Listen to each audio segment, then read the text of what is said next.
बिहार में नीतीश कुमार जी अपने पॉलिटिकल फ़ायदे के लिए वो कभी तेजस्वी में जा रहे हैं, कभी एनडीए में जा रहे हैं। तो इससे क्या होगा कि बिहार का डेवलपमेंट रुक जाएगा पूरी तरीके से। उस समय भी ये 2 साल रहे सरकार में और फिर छोड़ के भाग के इधर आए स्टार्टेड में। फिर बोले थे कि हम कभी भी एनडीए में नहीं जाएंगे, मर जाएंगे लेकिन एनडीए में नहीं जाएंगे। तो ऐसे वाक्य बोलने से पहले आप अपना एथिक्स के बारे में जान लीजिए। जो भी ये सत्ता है वो अपना बढ़िया से काम करे। जैसे मोदी जी गुजरात के सीएम बने थे तो सत्ता स्टेबल थी। आज देखिए गुजरात बहुत डेवलप कर गया। और पाकिस्तान आप देख सकते हैं, पाकिस्तान में हमेशा सत्ता बदलती है तो वहाँ का आर्थिक स्थिति बहुत ख़राब है। आज पाकिस्तान हर जगह भीख मांगता चल रहा है। मुझे लगता है कि अपने बिहार में भी सत्ता स्टेबल रहना चाहिए। जो सरकार बदल रहा है, बदलाव की बिहार में उठा पटक चलता है, तैयारियां कर रहे हैं, क्या देख रही हैं? जी, ये इस तरीके से होना तो नहीं चाहिए। सरकार जो है उसको स्थिर रहना चाहिए, हाँ, लेकिन 5 साल के लिए। ऐसा नहीं है कि सब हमेशा के लिए स्थिर रहे वो। बट अगर बीच में परिवर्तन होता भी है तो ये जनता के द्वारा होना ज़्यादा बेहतर होता है। लेकिन नहीं, हमारे बिहार में सत्ता परिवर्तन जो हो रही है वो नेताओं के अपने उससे हो रही हैं, ना कि जनता के द्वारा हो रही हैं। तो ये एक गलत चीज़ है। तो हम उलझने तो नहीं आए, बल्कि बिहार को और सत्ता में जिस तरह से बदलाव हो रहे हैं उनको समझने आए हैं कि सोच क्या रहे हैं। गांव से जुड़े हुए जो युवा हैं, तमाम लोग हैं, ये सोच क्या रहे हैं और कैसे जीवन बदल रहा है, या सत्ता बदलाव कितना कुछ बिहार के भविष्य को किस दिशा में लेके जा रहा है। पहला एक महिला हमारे साथ हैं, इन्हीं से ही समझेंगे। नाम क्या है? ज्योति। क्या कर रही है ज्योति यहाँ पे? मैं यहाँ पे यूपीएससी की तैयारी करती हूँ। यूपीएससी की आप तैयारी कर रही हैं। बड़ा ही कहा जाए तो एक सबका सपना होता है, बिहारियों का एक बहुत बड़ा सपना। जो सरकार बदल रहा है, बदलाव की बिहार में उठा पटक चलता है, तैयारियां कर रहे हैं, क्या देख रही हैं? जी, ये इस तरीके से होना तो नहीं चाहिए। सरकार जो है उसको स्थिर रहना चाहिए, हाँ, लेकिन 5 साल के लिए। ऐसा नहीं है कि सब हमेशा के लिए स्थिर रहे वो। बट अगर बीच में परिवर्तन होता भी है तो ये जनता के द्वारा होना ज़्यादा बेहतर होता है। लेकिन नहीं, हमारे बिहार में सत्ता परिवर्तन जो हो रही है वो नेताओं के अपने उससे हो रही हैं, ना कि जनता के द्वारा हो रही हैं। तो ये एक गलत चीज़ है। इस तरीके से सरकार का ध्यान अपने में ज़्यादा उलझ के रह जाता है, ना कि युवाओं पे ज़्यादा रहता है। युवा जिस सोच से यहाँ पे आ रहे हैं या फिर जहाँ भी पढ़ाई की तैयारी कर रहे हैं कि हाँ, इस सरकार में हमारे साथ ये अच्छा होगा, हमें अच्छी वैकेंसी मिलेगी, अच्छा प्रॉपर तरीके से हमारा होगा और प्रॉपर टाइम पे होगा, वो सारी चीज़ें ना हो कि सरकार आपस में ही उलझी हुई रह जा रही हैं। तो मुझे लगता है कि ये सही नहीं है। सही नहीं है। सरकार आपस में उलझी रही। क्रमबद्ध हम सबसे बात करते जाएंगे, थोड़ा थोड़ा समझो को सब लोगों को समझते जाएंगे। क्या नाम है तो? जितेंद्र कुमार। क्या कर रहे हैं आप? यहाँ पे नीट के प्रिपरेशन करते हैं। क्या देखते हैं? कुछ अनुभव समझ रहे हैं? जो बदलाव होता है, कुछ फर्क पड़ता है? लगता है फर्क तो पड़ता है, बिहार में खास करके पड़ता है। ये लोग नेता लोग खुद अपने आप को अपने बारे में बड़ा बनाने के लिए सोचते हैं, अपने प्रॉपर्टी बड़ा। जैसे यहाँ पे तेजस्वी यादव को देख लीजिए, उनके पास कितना ईडी का आता जाता रहता है। वो बोलते हैं कि हम कुछ नहीं किए, लेकिन फिर पेपर में आता है, न्यूज़ में सुनते रहते हैं हम लोग कि ये ज़मीन के पर्पस के लिए इनका कुछ करते हैं। ये लोग तो अपने आप को बड़ा बनाने के लिए कर रहे हैं बस, और कुछ नहीं। जानता बाहर में जाए। बिहार के नेताओं में भविष्य दिख रहा है बिहार का कि बना सकते हैं? अभी तक ऐसा कोई नेता दिखा नहीं है कि जो भविष्य बनाते हैं बिहार को। कोई दिखा नेता बिहार में? नाम क्या है? विकास कुमार क्या करते हैं यहाँ पे? यूपीएससी की तैयारी करते हैं। गाँव से आप भी हैं?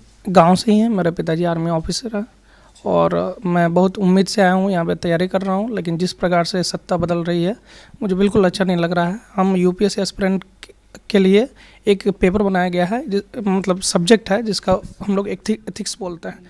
ये इसलिए बनाया गया है ताकि जो भी एडमिनिस्ट्रेटिव ऑफिसर हैं उनके अंदर में एथिक्स आए, मॉरल आए। लेकिन ये जो नेता हैं उनके अंदर किसी प्रकार का एथिक्स नहीं है। मुझे ये लगता है कि नेता जो भी बनने वाले हैं या बनने के प्रोसेस में हैं, उन लोगों को भी एथिक्स होना ज़रूरी है। और जो भी ये सत्ता है वो अपना बढ़िया से काम करे। जैसे मोदी जी गुजरात के सीएम बने थे तो सत्ता स्टेबल थी। आज देखिए गुजरात बहुत डेवलप कर गया। और पाकिस्तान आप देख सकते हैं, पाकिस्तान में हमेशा सत्ता बदलती है तो वहाँ का आर्थिक स्थिति बहुत ख़राब है। आज पाकिस्तान हर जगह भीख मांगता चल रहा है। मुझे लगता है कि अपने बिहार में भी सत्ता स्टेबल रहना चाहिए, जिससे लोगों पे ध्यान देने की ज़रूरत है। अभी शिक्षा स्वास्थ्य पे बिहार को बहुत ज़्यादा काम करने की ज़रूरत है। मैं हैदराबाद से पढ़ा हूँ, वहाँ पे मैंने बहुत सारा मैं ऐसा फेस किया हूँ कि मैं आपको बता नहीं सकता। जब मैं बोलता था वहाँ पे कि मैं बिहार से हूँ तो कुछ लोग बिलीव नहीं करते थे। वहाँ पे क्यों नहीं बिलीव करते? क्योंकि उन लोगों को लगता है कि बिहारी लोग उतना एजुकेटेड नहीं होते हैं। उन लोगों को लगता है बिहारी को मतलब इंग्लिश नहीं आती है, हम लोग गरीब होते हैं, हम लोग गंदे होते हैं। लेकिन वहाँ पे मैं ऐसा कोशिश किया मैं अपने स्तर पे कि मैं ऐसा इमेज बनाऊँ बिहार का जो उन लोगों को लगे कि नहीं, बिहार के एक और पक्ष भी है जो मेहनत करता है और अपने आप को और अपने बदल रहा है बार बार, तो इससे लगता है कि जो इमेज आप बता रहे थे अभी। जी नहीं, बिल्कुल नहीं। ये जो बदल रहा है मुझे लगता है कि बिल्कुल सही नहीं है और नीतीश कुमार ये ऑपोजिशन को यूनाइट किए हैं और ये जो राजनीति का क्रिमिनलाइज्ड है ये बहुत ही गंदा चीज़ है। अभी आप क्लास में किसी को भी उठा के पूछ दीजिए कि आप क्या बनना चाहते हैं, वो बोलता है कि मैं डॉक्टर बनना चाहता हूँ, इंजीनियर, कलेक्टर बनना चाहता हूँ। कोई भी ये नहीं बोलता कि मैं नेता बनना चाहता हूँ। कारण यही है कि नेता में एथिक्स नाम की चीज़ है ही नहीं। वहाँ पे लोगों को ये समझा जाता है कि वे सिर्फ और सिर्फ गुंडागर्दी करते हैं, पैसे कमाते हैं और करप्शन करते हैं। बेस्ट सेवा करने के लिए जी हाँ बताइए। एक पॉइंट जो इन्होंने कहा कि हम लोग बाहर जाते हैं तो फेस करते हैं इस तरीके के ह्यूमिलिएशन को, तो बाकी सारी तो ऑलरेडी जो थी वो थी ही। उसमें नीतीश जी ने एक और ये ऐड कर दिया है कि जिस सरकार मतलब जिस राज्य की सरकार ही स्थिर नहीं है वहाँ के जनता किस तरीके की होगी, कि वहाँ की मतलब इस तरीके से चले, एक जनता की छवि भी कहीं ना कहीं धूमिल हो रही है। और दूसरा ये हंसने का एक पात्र अदर राज्य में दे रहे हैं जो वो हम लोगों का मजाक उड़ाते हैं, जो कि हम लोग वैसे हकीकत में नहीं है। हमारी छवि शुरू से ही काफ़ी ग्लोरियस रही है, लेकिन ये लोग उसको ख़राब कर रहे हैं। स्थिरता कहीं ना कहीं एक बहुत चीज़ों का आप कितना विश्वास करते हैं, जो बदलाव होता है या चीज़ें होती है, क्या देखते हैं कुछ ऐसी वैसे अपना नाम बताइए पहले। मेरा नाम सौरभ हुआ और मैं फ़िलहाल यहाँ इस लाइब्रेरी में, नेशनल लाइब्रेरी में हूँ राजेंद्र नगर में। और मैं यहाँ डेली आता हूँ, हर रोज़ ही देखता हूँ। पॉलिटिक्स में भी इंटरेस्ट रखता हूँ। कर रहे हैं आप? अभी फ़िलहाल यूपीएससी की तैयारी कर रहे हैं। मेरे आपसे बस एक चीज़ है जानना चाहूँगा कि कभी आप जब इतिहास के पन्नों में राजनीतिक शास्त्र तमाम चीज़ें पढ़ते होंगे तो उसमें कहीं कोई ऐसी घटना या कुछ ऐसे वाक्य याद है किसी के व्यक्ति के जिसने सत्ता को लेकर कुछ कहा? जी, अटल बिहारी वाजपेयी जी जो हमारे आइडियल रहे हैं, हम उनको हमेशा फॉलो करते हैं। उन्होंने कहा था कि सत्ता का खेल तो चलता रहेगा, बस ये देश बचना चाहिए, देश नहीं टूटना चाहिए। वही कर रहे हैं। यहाँ पे उल्टा हो रहा है। बिहार में नीतीश कुमार जी अपने पॉलिटिकल फ़ायदे के लिए वो कभी तेजस्वी में जा रहे हैं, कभी एनडीए में जा रहे हैं। तो इससे क्या होगा कि बिहार का डेवलपमेंट रुक जाएगा पूरी तरीके से। स्टेबिलिटी बहुत ज़रूरी है। किसी भी राज्य को अगर ग्रोथ करना है तो स्टेबिलिटी बहुत ज़रूरी है। अब हम बात लाते हैं कि गठबंधन जब लालू जी के साथ हुई थी गठबंधन फर्स्ट टाइम, उस समय भी ये 2 साल रहे सरकार में और फिर छोड़ के भाग के इधर आए स्टार्टेड में। फिर बोले थे कि हम कभी भी एनडीए में नहीं जाएंगे, मर जाएंगे लेकिन एनडीए में नहीं जाएंगे। तो ऐसे वाक्य बोलने से पहले आप अपना एथिक्स के बारे में जान लीजिए। आप एक ऐसे लीडर हैं जो कि राज चला रहे हैं, जो कि जनता आपको देख रही है, आप पे विश्वास कर रही है कि ये जो भी फैसले लेंगे वो अच्छे लेंगे। रह गई जॉब की बात, तो टीचिंग का जॉब एक पॉलिटिकल मुद्दा था जो कि पूरी तरीके से पॉलिटिकल इनाइट है। देख लीजिए तो केवल अभी बहाली जो आ रहा है, केवल टीचर को बहाली किया जा रहा है जो कि एकदम मिनिमम वेज पे दिया जा रहा है, जो कि जिसका कोई क्वालिटी नहीं है। अगर वो नॉर्मल किसी कंपनी में बंदा काम करने जाएगा तो उतना सैलरी लेगा, कोई भी अच्छे व्यक्ति उसमें नहीं जाने के लिए तैयार है। अब टीचर का सोसाइटी ऐसा बन गया है कि एक अच्छा व्यक्ति टीचिंग में नहीं जाना चाहता। सरकारी नौकरी की बात होती है, सरकारी नौकरी मिल जाएगी। हाँ जी, ये एक मतलब हवा बना दिया गया कि नहीं हमको सरकारी नौकरी मिल रहा है। टीचर आप सोच लीजिए कि 2 लाख टीचर का बहाली कर रहे हैं और उसका मिनिमम वेज कितना है, बहुत ही मिनिमम, जो कि है ही नहीं। आप एक अच्छे टीचर भी नहीं दे पा रहे, ना एक कुछ तरीके का एग्जामिनेशन कंडक्ट करा जिसमें इतना नीचे कटअप दे रहे हैं जिससे कि बच्चा ऐसे बैठ के एग्जाम पास कर रहा है।